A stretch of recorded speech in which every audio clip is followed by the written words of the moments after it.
ایک دن نبی کریم صلی اللہ علیہ وآلہ وسلم اپنے اسلامی لشکر کے ساتھ جہاد پر تشریف لے جا رہے تھے۔ راستے میں ایک جگہ رک کر نماز ادا کرنے کے بعد نبی کریم صلی اللہ علیہ وآلہ وسلم نے صحابہ کرام سے ارشاد فرمایا، جو کچھ کھانا ہے یہیں پر کھا لو۔ جب کھانا کھانے لگے تو صحابہ کرام نے عرض کیا، یا رسول اللہ صلی اللہ علیہ وآلہ وسلم، روٹی کے ساتھ کھانے کے لیے کچھ بھی نہیں ہے۔ اس وقت شہد کی یہ مکھی بنبناتی ہوئی آ گئی اور صحابہ کرام نے عرض کیا، یا رسول اللہ صلی اللہ علیہ وآلہ وسلم، یہ مکھی کیوں شور مچا رہی ہے؟ حضور صلی اللہ علیہ وآلہ وسلم نے ارشاد فرمایا، یہ مکھی کہہ رہی ہے کہ ہم مکھیاں بے قرار ہیں، صحابہ کرام کے پاس سالن نہیں ہے، حالانکہ یہاں قریب ہی غار میں ہم نے شہد کا چھتا لگایا ہوا ہے۔ وہ کون ہے جو شہد لے آئے، کیونکہ ہم خود آپ صلی اللہ علیہ وآلہ وسلم کی خدمت میں شہد پیش نہیں کر سکتی۔ آپ صلی اللہ علیہ وآلہ وسلم نے حضرت علی کو حکم دیا کہ اس مکھی کے پیچھے چلے جائیں اور شہد لے آئیں۔ حضرت علی مکھی کے پیچھے چل پڑے اور غار سے شہد لے آئے۔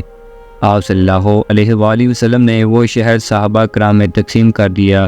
صحابہ کرام کے کھانے کے بعد وہ مکھی پھر بنبناتی ہوئی آ گئی۔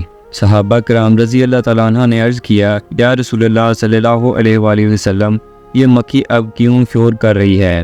آپ صلی اللہ علیہ وآلہ وسلم نے فرمایا، میں نے اس مکھی سے ایک سوال پوچھا تھا، پھول تو کڑوے بھی ہوتے ہیں اور پھیکے بھی ہوتے ہیں اور کچھ تو بد مزہ بھی ہوتے ہیں، تو یہ تیرے منہ میں جا کر نہایت شیریں اور صاف شہد کیسے بن جاتا ہے؟ تو مکھی نے جواب دیا، یا رسول اللہ صلی اللہ علیہ وآلہ وسلم، مار ایک امیر اور سردار ہے اور ہم اس کے تابع دار ہیں۔